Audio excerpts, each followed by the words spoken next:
était 16h53, j'étais dans un restaurant et on reçoit un appel qui dit « Il y a eu un séisme en Haïti ». Et la personne qui est avec moi me pose la question suivante, elle me dit « Est-ce que tu as des gens, de famille en Haïti ?» J'ai dit « Mes parents sont de passage là-bas ». Mais je me dis un séisme, vous savez, il y en a eu des séismes dans l'histoire, donc j'en fais pas trop de cas. Et plus la journée se termine, plus la soirée avance, plus on commence à regarder les reportages et on se rend compte de ce qui est en train de se produire sur le terrain. On se rend compte de la tragédie et on cherche à avoir des nouvelles, on cherche à avoir de l'information qu'on n'obtient pas. Il n'y a aucune communication. On va sur Facebook, on va partout, il n'y a aucune communication. Les 24 heures qui ont suivi ont été des 24 heures d'angoisse, de peine, à essayer de comprendre ce qui se passait, à essayer d'avoir de l'information. Jusqu'à cet appel, 24 heures plus tard, à 16 heures, je suis assise quand je reçois un appel de ma sœur. Et ma sœur me dit, en fait, elle était capable de me dire qui est décédé. Elle est seulement capable de me dire qui est vivant. Puis elle me dit, un tel a survécu, un tel a survécu. Et je dis, papa et maman, Monsieur le Président, Madame la Présidente, c'est à ce moment-là que je comprends que j'ai perdu d'un coup mon père, un frère, mon oncle et mon cousin. Madame la Présidente, c'est mon histoire. Mais c'est l'histoire de centaines de milliers de personnes cette journée-là. Et quand je suis assise, je me dis, je ne sais pas comment je vais trouver la force pour me relever. Je décide de parler à ma tante qui vient de perdre son fils. Et ma tante me dit, Dominique, nos morts sont morts. Il va falloir qu'on les enterre. Par contre, on peut faire encore beaucoup pour les vivants. Et c'est là que je prends le courage et la force de dire qu'on n'a pas le droit de se laisser abattre, qu'il faut vivre nos peines, qu'on est capable d'aller plus loin et de se tenir debout pour ceux qui en ont encore besoin.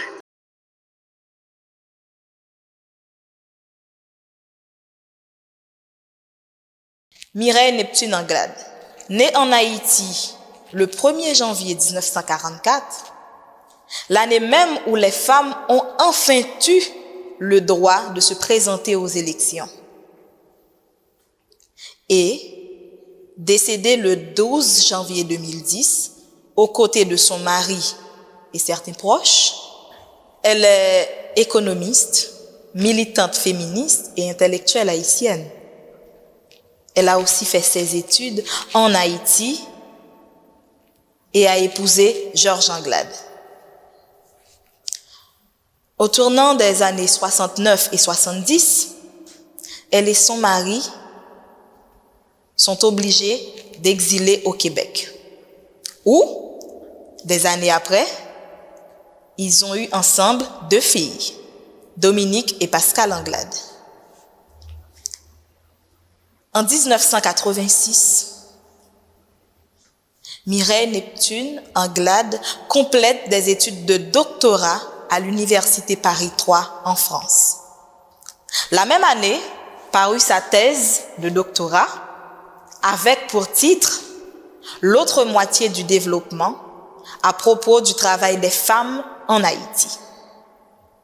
Livre dans lequel elle présente les femmes comme pièces maîtresses de la subvention nécessaire à la bonne marche de l'économie haïtienne. Dans la mesure où, pense-t-elle, en plus de travailler pour gagner de l'argent, elles travaillent aussi pour les hommes, alors qu'elles gagnent beaucoup moins qu'eux. En guise d'argument, elle écrit, et je cite, « En faisant les frais de toutes les dégradations économiques de l'ensemble national, et en assurant un important travail invisibilisé, les femmes assurent le transfert aux hommes des ressources de vie et de survie. Les femmes assure, en plus de la production domestique, la production marchande. Donc, elles ont plus d'heures de travail. Ces heures ne sont pas comptabilisées et elles gagnent moins d'argent. Elles ont moins de loisirs que les hommes. Elles sont carrément exploitées. Gratitude pour Dominique Anglade pour témoignage poignant ça gagne 5 l'année que l'été fait sous circonstances là mon maman la papale qui est arrivé 12 janvier 2010. Nous voulons dire gratitude tout à Marie-Maxline Saint-Île qui campait combat militante féministe Mireille Neptune Anglade non bio raconté. 12 janvier 2010, 12 janvier 2025, ça fait déjà 15 l'année depuis un tremblement de terre. Disparaître plus passer 200 000 chrétiens vivants. Journée jeudi à la coup gratitude. Symboliquement, vous voulez commémorer mémoire 5 potoriques femmes, 5 militantes féministes. Après Mireille Neptune Anglade, nous voulons présenter Myriam Merlet, Magali Marcelin et Anne-Marie Coriolan. Nous pas présenter séparément parce que tous les 3 mesdames ça c'est même combat au tap mené. N'a pas rappelé seulement Myriam Merlet te milité en pile non seulement dans Infofemme, mais c'est un chercheur qui te travaille en pile sous question respect droits femmes. Magali Marcelin tout, qui sont gros militantes féministes, conteuses, danseuses, juristes, qui mènent une grosse bataille dans les femmes pour faire respecter droits filles avec droits femmes. Et Anne-Marie Coriolanto qui mène une grosse bataille pour faire respecter droits femmes. N'a quitté avec un bio raconté sur Anne-Marie Coriolan, mais qui est valable pour tous les 3 mesdames qui ont mené le même combat. Pour faire songer comment mesdames ça ont porté en pile contribution pour faire respecter les droits des femmes dans le pays. Et une contribution que nous n'avons pas droit à oublier, c'est le décret 11 août 2005. Il y a un décret qui condamnait viol comme un crime. Journée jeudi, il faut nous continuer kembe mémoire femme ça vivant pour application décret loi ça pour application en pile loi que bataille pour faire respecter droits femmes dans le pays. Gratitude, gratitude, gratitude pour vous. Une vie dédiée à la cause féministe en Haïti. Femme pleine de vie et d'énergie, féministe et militante engagée dans la lutte pour le respect des droits humains et pour une société fondée sur la justice et l'équité.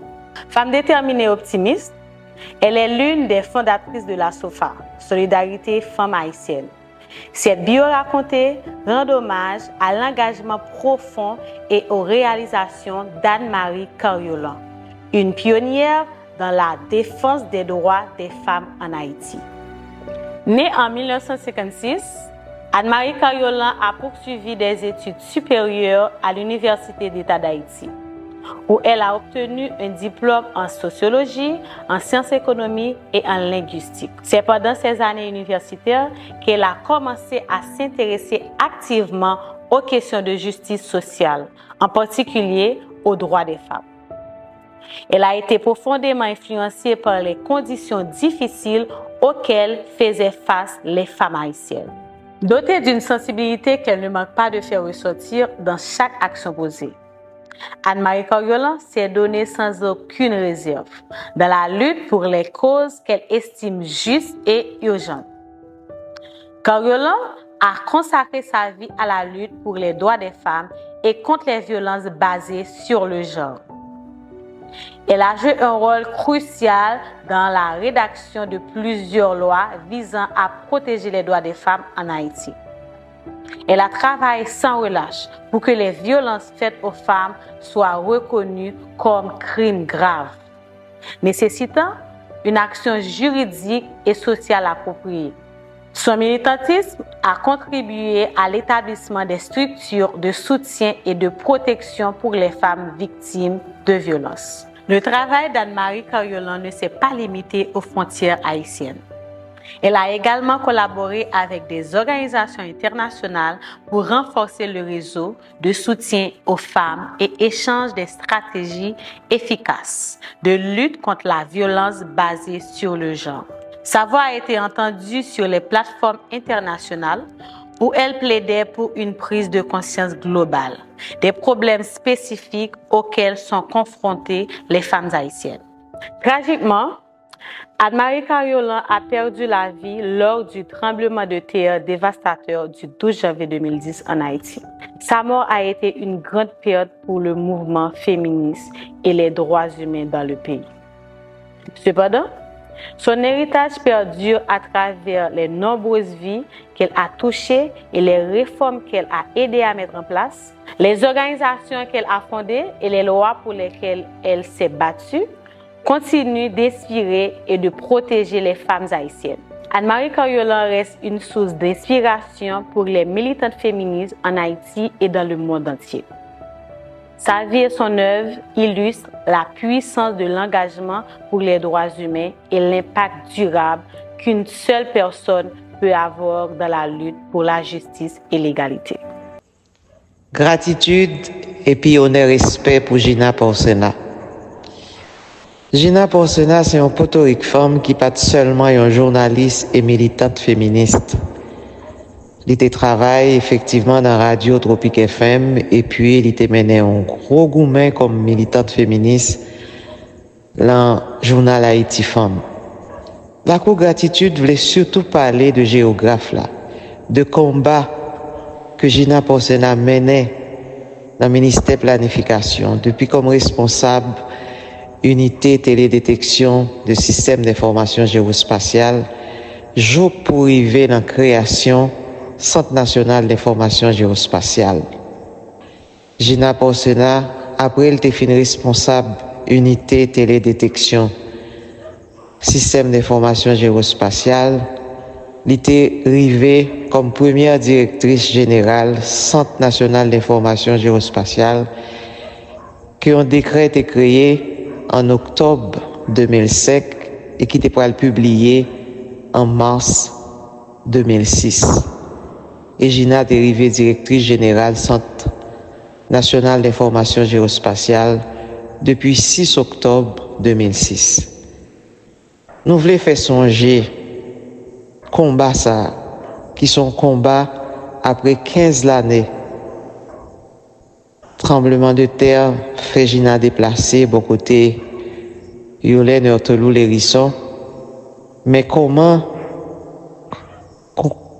combat ça, qui était un gros outil dans le pays pour question planification, information territoriale.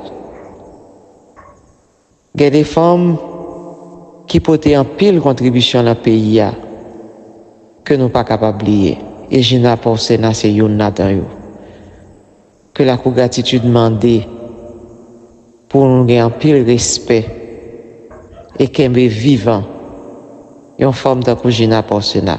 Nous disons gratitude pour toute équipe dans le Centre national d'information géospatiale qui continue l'œuvre Gina Porsena, gourmet pour créer un gros outil pour l'État haïtien et un gros outil pour le pays. Gratitude, Gina Porsena.